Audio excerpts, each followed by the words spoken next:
Hello, good morning. So to clarify, Region 12 po. Region 12 na typo lang. Typo. So yung Region 12 is yung SOC Sergeant. Okay, so for this presentation, I'll just go through this quickly. Ipapakita lang natin is yung environmental conflict in South Central Mindanao. So hindi lang siya issues, hindi lang siya struggle, naging conflict na talaga siya since may nangyari ng mga away, patayan, red tagging, and so on. So seryoso, ito na issue dito sa atin, and we'll try to cover as much as possible, including kung ano na yung mga nagawa natin. So, to give context, para mas maintindihan natin, kailangan natin intindihan kung ano yung mga major issues natin dito sa South Central Mindanao. So yung major issues natin wherein we are really experiencing pressure, meron tayong tatlong issues: large-scale mining, at saka coal extraction and energy projects, malalaking energy projects. So yung nasa threaten dito is yung biodiversity natin, yung mga food systems natin, mga indigenous territories, saka local governance. Bakit biodiversity? Kasi apektado dito yung mga protected na mga areas na supposed to be mga watersheds, forests, food system. Apektado din dito yung sa food security natin, sa source of potable water, sa production ng mga farmers, saka fisher folk. Indigenous territories, kasi usually yung mga malalaking mga project nangyayari sa mga ancestral domain natin. At saka local governance, kasi inaapakan ng national yung autonomy ng mga locals. Kasi yung locals ayaw nila, pero yung mga national agency, pinupush nila yung mga malalaking project. So these push forward because of, kasi na-mention ko na nagre-resist tayo dito. Tsaka may sarili tayong constitutional protections. For example, yung environmental code ng South Cotabato.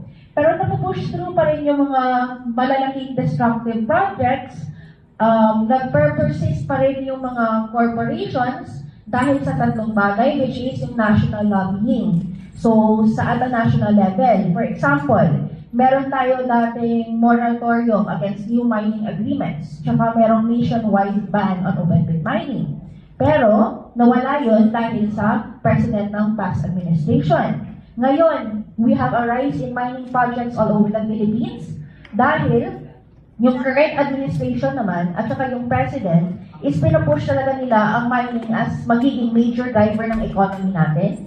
And considering na yung family nila is directly involved with mining corporations. Next, legal maneuvering. Naghanap ng legal loopholes yung mga corporation para makapasok at makapag-operate dito. So, yung justification nila, okay naman yan, legal naman yan, nasa batas naman yan. So, hinahanapan talaga nila ng paraan. Ikatlo, militarization. So, may nangyayari ng militarization on the ground, mga kampo ng mga army, nilalagay nila sa mga mining site, at tinatakot na nila yung mga locals na nakatira doon. Kaya no choice na yung locals, kailangan na nilang maalis. So, nadi-displace sila. So, ito yung nag-define ng environmental and political landscape natin dito sa South Central Mindanao. So, kanina major issues, ngayon i-cover na natin yung specific threats dito sa region natin. First of which is yung Tampakan Copper Gold Project, which is na-mention ni Cass David kanina. So with the Tampakan Gold and Copper Gold Project, yung kina-cover dito is 24,000 hectares. So napakalaki niyan. So in terms of basketball courts, maka-imagine kayo ng 500,000 basketball courts. Ganyan kalaki yung operation or coverage nila. So it includes 4 provinces: South Cotabato, Sultan Kudarat, Davao del Sur, tsaka Sarangani. Nakikita naman siya naka-list out din yung indigenous impact. So, ancestral domain ito ng mga Blaan. 74% ng project area ay ancestral land, wherein integral yan sa cultural identity nila. Tapos, na-displace na nila, napaka-vulnerable ng mga tribe members. Apektado din dito yung mga river systems. Meron tayong 4 na river systems na covered dito. And yung river systems na yan is ginagamit sa irrigation ng mga farmers natin dito sa Coronadal. At dyan din galing yung drinking water from all over South Cotabato. Geological risks. So dahil dyan, nagkakaroon ng mga earthquake, landslide, flash floods, at if magtutuloy yung open pit mining, ma-magnify yung impacts ng climate change. Marami ding species all over the Tapacan area. Thousands of plant species are being affected. May 55 species tayo na threat of extinction. So imagine itutuloy yung project, may mga endangered species dyan, animal species in 34 species on the brink of extinction, hundreds of animal species impacted, karamihan dyan ay mga endemic.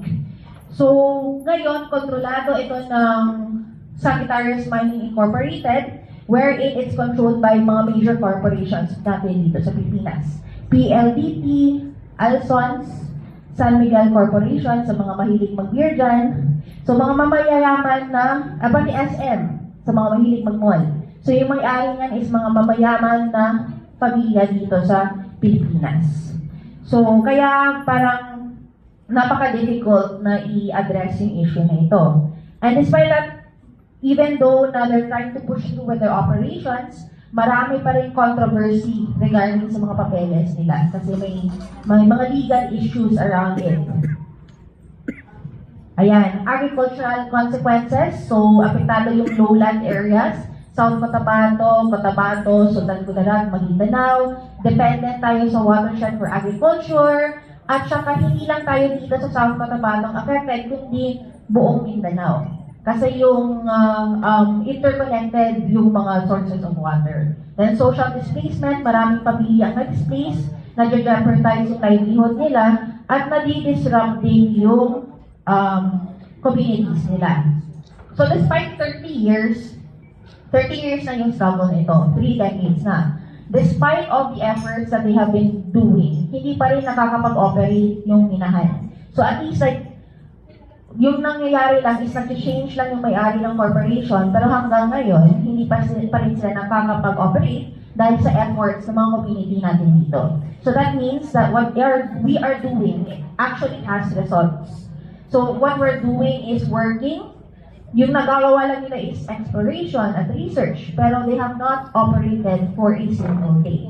So that is a success para sa mga community natin dito. I'm confident tayo na hindi pa rin sila makakapag-operate dahil hindi tayo mawawala. Ayan, so this is like a video ng project. So at least mas maintindihan natin if we look at the video.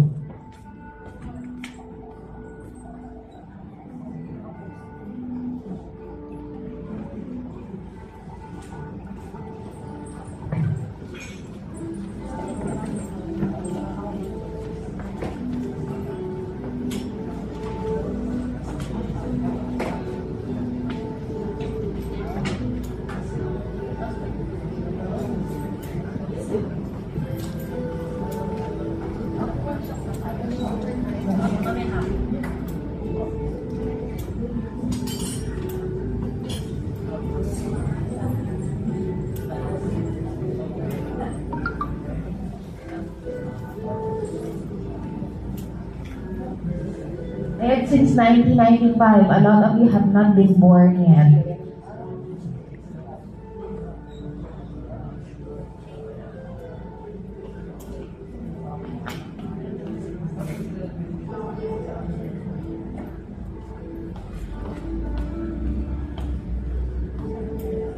So yung projection ng minahan is mag-ooperate sila in 2026, pero we do not believe that that will happen dahil marami pa silang aayusin na mga legal issues nila at hindi namin sila, we are not stopping. So whatever move they make, may counter move tayo. Oh no, nawala eh.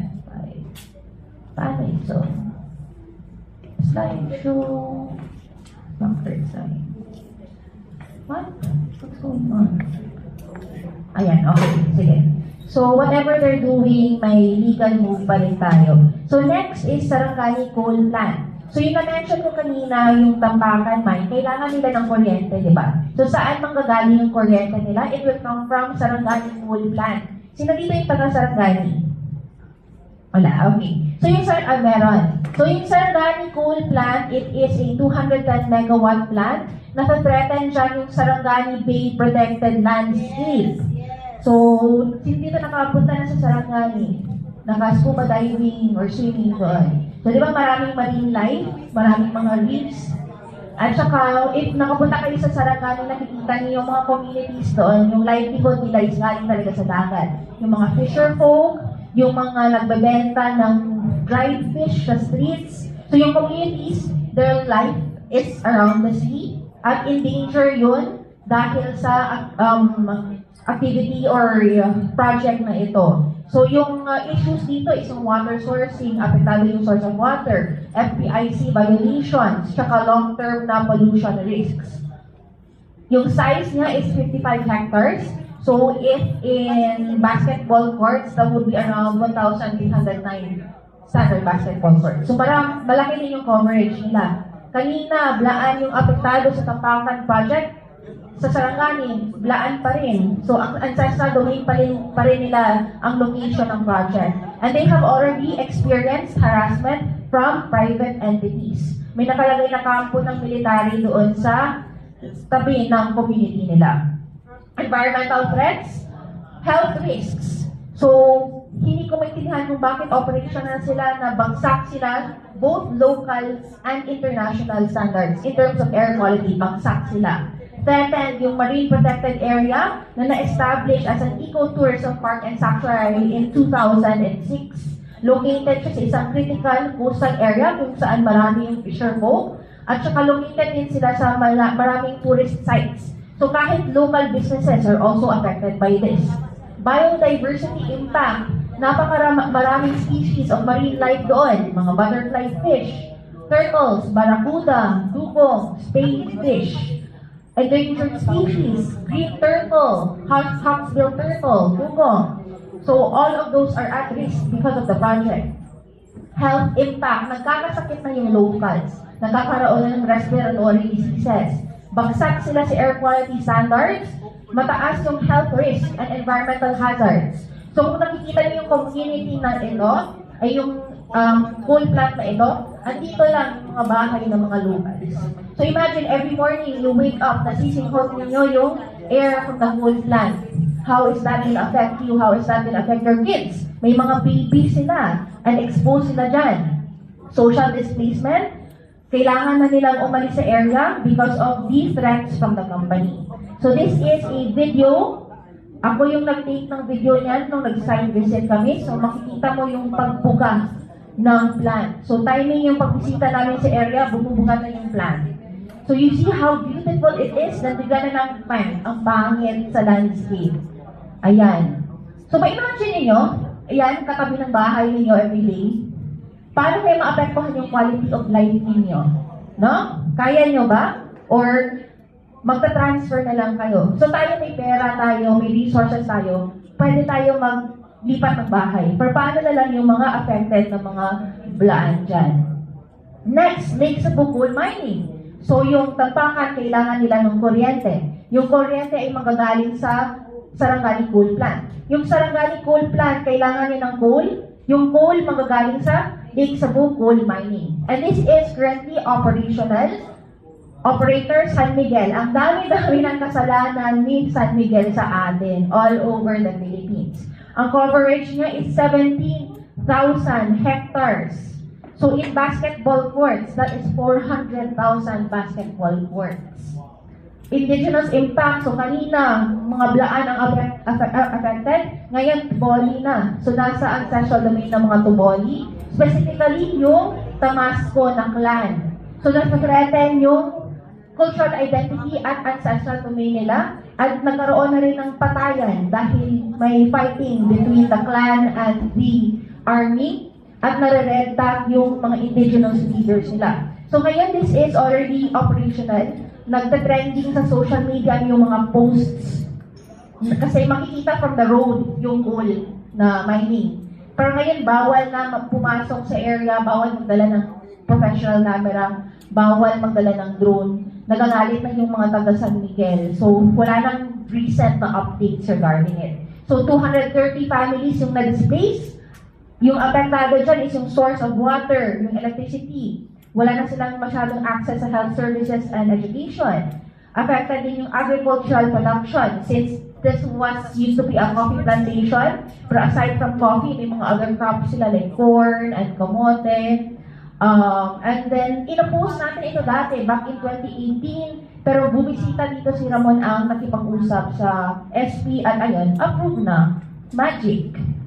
So ayan, environmental threats. You can see how beautiful the area is. At marami tayong watersheds, forest reservations, pero they are at risk. At yung magiging environmental damage is irreversible. So kahit sabihin nila na responsible mining, aayusin namin yan. Pero walang control Z in the real world. They cannot undo it. Kung ano man yung ilalagay nila dyan, ano man itatanim nila, that will not be the same from how it was before the damage happened. So, typical ecological area, yung Taguma Mountain Range. And considering it's a mountain range, that it makes us at risk sa mga landslides, sa mga earthquake, if they continue with it. Biodiversity impact. So, yung na-mention ko kanina, mga mountain range, forest reservation, that is a home of different species. Farming consequences, na-mention ko rin. Plantation, farms yan ng mga locals, pero hindi na sila makakapagtanim dahil may coal mining. At yung mga farms na malapit doon, affected din. Kasi yung sabi ng mga farmers, may mga residue na from the coal mining na nagpupunta sa mga crops nila. Health impact, air and water pollution, these are actual pictures. Malapit sa area, mga communities. Yung tubig nila, kulay tsokolate, kulay kape. Tainted due to the mining activities, nagkakasakit na sila. Struggling against the coal project, lives have been lost at napipilitan silang ibenta yung lupa nila. Kasi sabi sa kanila ng company, ibenta nyo man o hindi yung lupa nyo, gagamitin pa rin namin. So wala silang choice. This is an actual video of the coal mining project. This is 2022, 2020, 2025 na ngayon. It's been 2 to 3 years. Mas malaki na ngayon yan ngayon. So if you look at Facebook, you might see videos or pictures from last year or this year. Pero just from the time that it was taken, you can already see gaano kalaki yung damage in the area. And wala silang magawa right now. Pero, pag-iing action, the church is in charge